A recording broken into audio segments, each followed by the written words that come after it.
What's going on, everyone? Michael Massey here with Frontstretch.com. I'm joined by Langley Speedway's one of Langley Speedway's newest drivers, JB Bailey, who just began his racing career last year. Right here, it is 1990. It's a 97 Toyota Camry with 500,700 miles on it. That is crazy. I can't believe the thing still runs. He's gonna be racing at Langley Speedway this weekend. We'll be following him as he goes through it. First off, what led you? What's the series that you're racing in there? What's the series called? It's the enduro class, and these are real, which is probably the cheapest way you can go racing, which I didn't have a budget at all, so that's why we did it this way. And it's pretty much a stock motor, stock tires and wheels, and it, like I said, it's mostly stock. Those guys fly down there. However, they know how to make a stock car go fast. But this goes back to a long history as far as actual being a stock car. There you go, back to the roots of NASCAR, really. And now walk me through the process. You own this car. You drove it around, right? And then how did you convert it? Walk me through the process of converting it. I bought the car with 103,000 miles on it. Who knows what year it was? About 2005, 4, 3, something like that. And I drove it for work. I do a lot of driving work, about 50,000 miles a year for work. When it got up to about 300,000 or 400,000 miles, by the way, it's original motor, original transmission, still running in this thing. And when I got about 3 or 400,000, I thought, man, it would be neat to get 500,000 miles on it. So I put 500,000 miles on it. I took pictures of the odometers and all this kind of stuff. And I've got a January of 24 sticker on it, inspection sticker. So I said, well, shoot. Let me see if I can get the thing inspected for one more year. Well, my guy that does inspections, he said no more.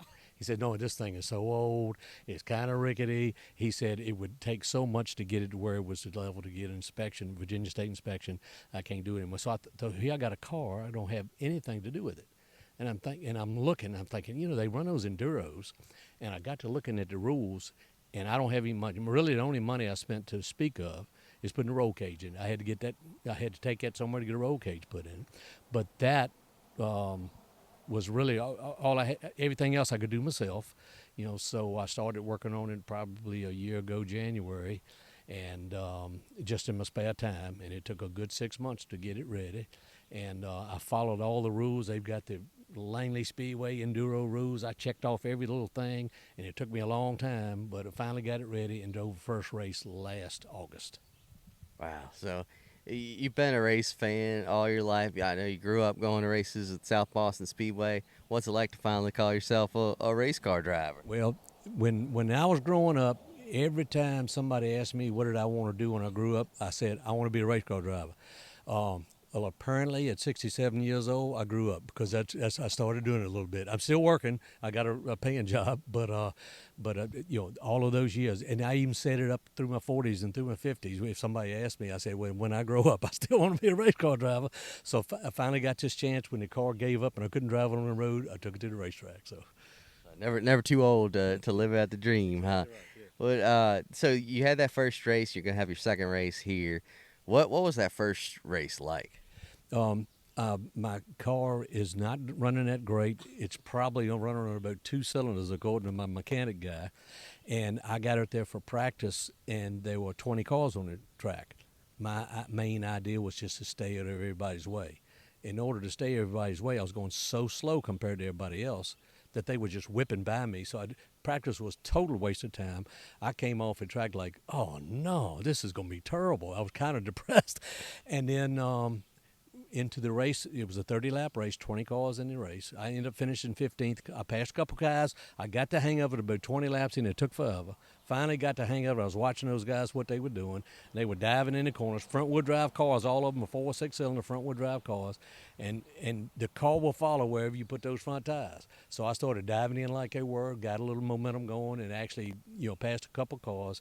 And then, thank you, Lord, the race was over with. I was looking at the scoreboard. Good gracious, it seemed like it was an hour long, but it didn't take that long. So, but I ended up 15th, I think, 15th out of the 20 cars. So, and I finished the race. I wanted to.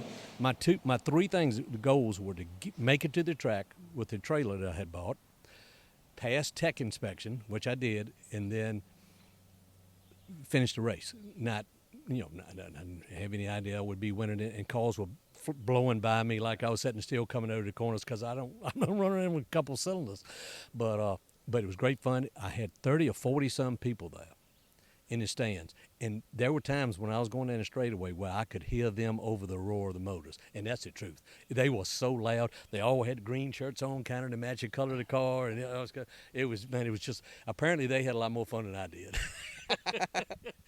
Wait, did you have the biggest fan base there of anybody? I would imagine. In fact, they were telling my story to everybody who was sitting around them. And those other people said, yeah, I'm pulling for him too. And they were joining in with the cheering. The puns around that little area, they were all in one area.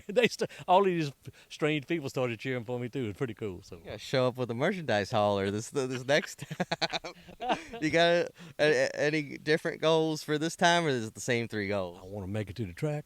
I want to maybe get a little better practice time in. And then I would love to pass tech inspection, which nothing's really changed on that, so I should be good. And then finish the race. Same goals. And then make it home safely. Sounds good. When you told your family, I mean, they've decorated this car. You got the grandkids' signatures on the back. When you told your family you were doing this, what was their initial reaction? I didn't tell them. I just started doing it. Now the car's out here next to the driveway, next to the road at my house, and so it was pretty evident that something was going on. I got a car cover because you got to take the windows out, so I had to cover the car to keep the rain out. So, but I would eventually get a question, Daddy, what are you doing to the car? And I say, well, I'm fixing it up. I wouldn't tell them for what purpose. And then when we finally started painting numbers and stuff on there, they started getting the idea. So my kids were excited, my grandkids were thrilled, and my wife was very worried, I think, more than anything else. Now, I noticed you got the number 301 on there. Looks like a cool little arrow going through it or something. What's the history behind that? That number and that style number, if you had lived in the 60s and 70s and gone to racing anywhere in Virginia, back then it was modifieds is what they run for the most part. You would know what that number was.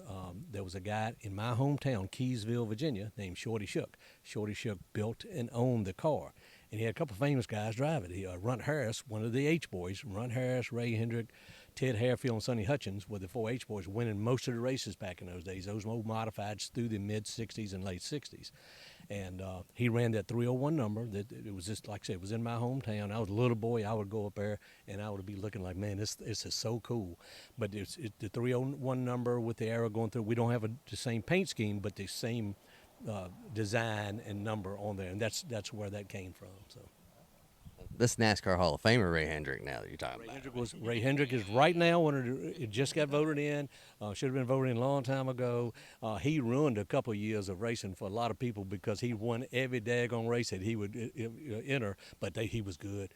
And that Tant Mitchell car, and oh man, they were just so good. And you grew up going to South Boston. Is there will they allow this car to race there, or is it a different rule set or something? Any interest in? They don't run enduros there, that class. I would hope that they would, because I would love to go there and run. Yeah, it would be great. Yeah.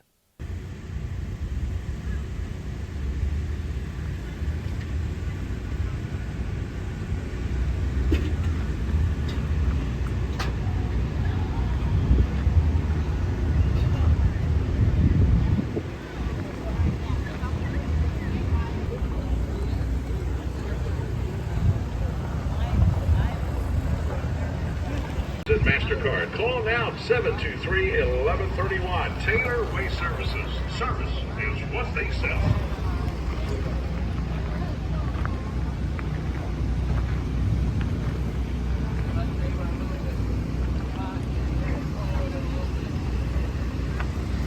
Yeah, if you don't,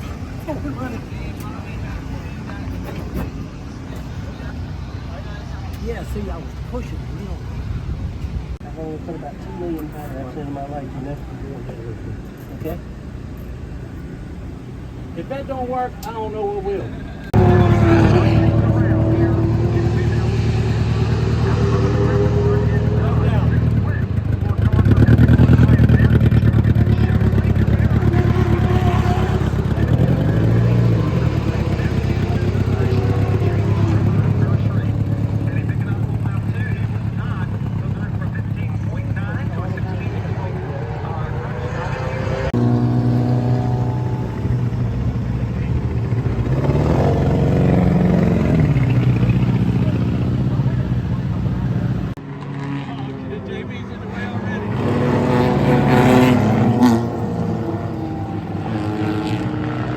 Yeah.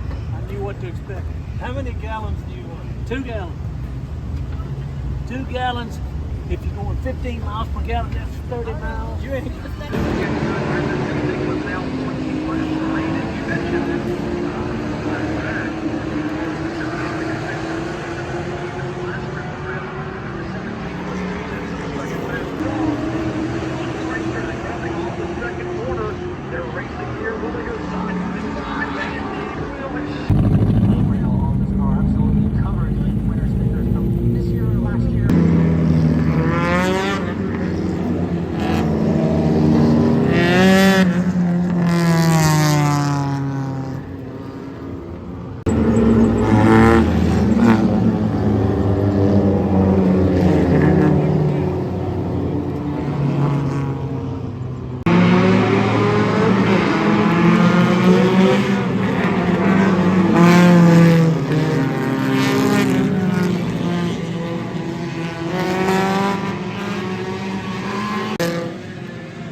Got it done in the 32-ball modifieds. Andrew Roten got his fourth consecutive win. VA811.com Pro Sixes. And Tim Wilson, he wins the Pepsi Grand Stocks here tonight. A special thanks to the entire production crew who brought you. 11th place finish on the night. How'd you feel about it? Well, I'm still in double figures, but that's okay. That's a bad thing when you're racing, but it was a lot more fun than last time. I'm still getting the hang of it. I appreciate the Lord providing everything and all these people that are helping me that I can get over here and have fun like this. Way better than the first race. So this is maybe a work in progress here too. So and I was glad I got to pass a couple guys on the track. That was good. That was good. And like I said, everybody was safe. Got home. Looked like okay that way. Hope everybody gets home safe tonight. So Felt like about halfway through the race something clicked and you started turning some faster, get a little bit faster times. What happened? I got free of traffic and I need track time by myself, and that was basically nobody was in my mirror, so I got to run the laps like I needed to. It's hard when I don't want to get in somebody's way, you know, because I am not so fast. So I just want to, when I see those cars coming up behind me, I want to just kind of hang on the inside and get out of the way. But it was great fun. Enjoyed it. Everybody was safe. The car is still running after it finished the race. Just as a miracle. You want to come back and do this again? I might do it. It's getting more fun now. Last time I wouldn't have come back in a million years, but maybe now I will. So it was fun. Most of the time, drivers thank the sponsors and stuff. You got anybody you want to thank? Pamplin Poultry is my son-in-law and daughter's company.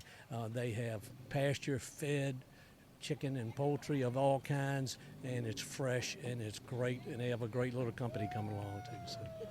Steven Stump of Frontstretch.com here. Come back for more great racing videos, and if you like us, don't forget to hit that subscribe button.